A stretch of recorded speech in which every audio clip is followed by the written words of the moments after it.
This type of photography is called liminal spacing. And if you want a brief definition of it, it's the stage between two different things. It's that awkwardness between going from one stage in your life to another, or anything like that. And I think it's a fascinating type of photography. Liminal spacing always has one of three things: A, odd camera quality, B, whack lighting or darkness, and C, empty space. I feel like this type of art form could be used more clearly and used more often if there were more examples in media. The only example that I can think of that uses this type of photography is The Shining, and that's about it. So I think it's about time someone made criteria over how liminal spacing should be used in pieces of fiction. So I'm calling this liminal fiction. I know, it's a great title. Yeah. There's three things that this genre needs. Number one, you need feelings of uncomfort and not wanting to be there. Most moments in the film, video game, or book should make you feel uncomfortable, but not threaten your eyes like a jump scare, more of a feeling of dread than actual fear. Number two, there should be an overlooming presence, not from something violent, but from something watching, something wanting the protagonist to be there. It's revealing something to them that shouldn't be seen, or a different kind of presence maybe, that could just be the vibe that there used to be something here. Somebody used to care about what went down here, but not anymore. Something happened. Number three, whatever you're making, whether it's the movie, a video game, or a book, actually frick books. Books don't really fit this genre, but anyway. It needs absolute silence or constant noise. There's nothing more unnerving than silence in a place that you're unfamiliar with, or just constant background music. Like, isn't there something so unnerving about the fact that in elevators or shopping centers the music just doesn't stop? Or that awkward silence whenever you're having a conversation that makes you feel like you're grabbing onto straws. It's just awful, and it fills my brain with anxiety, and I think it could really help boost the genre. And a great example of constant noise is this thing that I found called celestial white noise, and it absolutely works for this genre.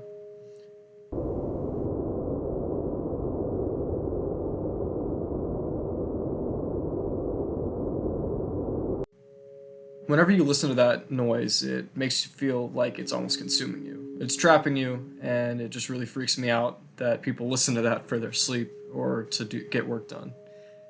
So let's review. 1. It must make the person consuming the media uncomfortable but not scared. 2. There has to be a sense of something watching them or something waiting, or a sense of something that used to be. 3. There must be constant noise or absolute silence. Now, this genre might share many attributes with other genres, like Lovecraftian horror or psychological horror, but the thing about liminal fiction is that there isn't anything threatening the main character in a series of events, or at least not at the start. It's supposed to be unnerving and threatening to the reader, viewer, or person playing the piece of media. Now, how do you execute these in a good piece of fiction? Hopefully, I can try to execute that. Maybe poorly, I don't know. So, I'm not exactly sure how this is going to work. Just because of the fact that I don't have a script for this part. It's completely improvised, and I'm going to be trying to create some kind of story involving liminal fiction, and we'll see how that goes. I don't really know. So hopefully this will be speed lapsed, and I can edit it down later. So let's get started.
Okay, so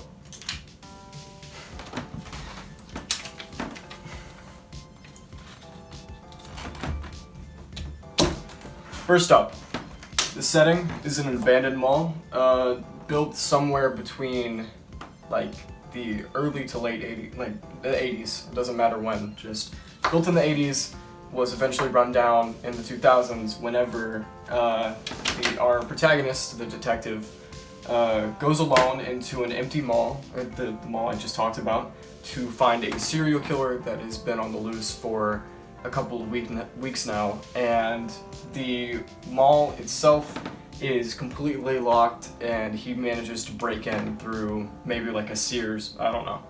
And it's mostly abandoned, but the detective occasionally finds shrines to the different people that the killer has gone for, like pictures or memorabilia, even pieces of like their own bodies, as well as different traps that were laid out for the detective to get caught in. He explores the mall. I just said that. He eventually realizes that the serial killer is watching him through the different cameras that are around, and his realization comes to the fact that the killer is inside of the security room, and is taking pleasure from the fact that he's finding these shrines and that he's almost getting trapped in these different parts of the mall. Eventually, the killer is found inside the security room, and the killer makes a run for it. And the climax of the movie takes place when the detective is hunting him down inside of the food court. This scene could probably play out like the killer is hiding in one of the booths, and the detective has to make sure that he gets to the right one and doesn't get killed. The movie would probably have a constant like mall music or some kind of distorted mall music the entire time that the killer has put there to unnerve the detective. And yeah, I think it could be a cool concept if played out. It might be hard to do just because of the fact that it might be two actors, or one actor specifically by himself. It might even work better as like a video game or something like that. I don't know. But I kind of tried to see if this would play out, and it worked okay, I guess. I think liminal fiction could have a really a really good part in the horror genre as a whole, and I hope to see more stuff like it, and like The Shining or like that kind of stuff, and I hope that you're excited to see if that happens too. So I'm gonna go.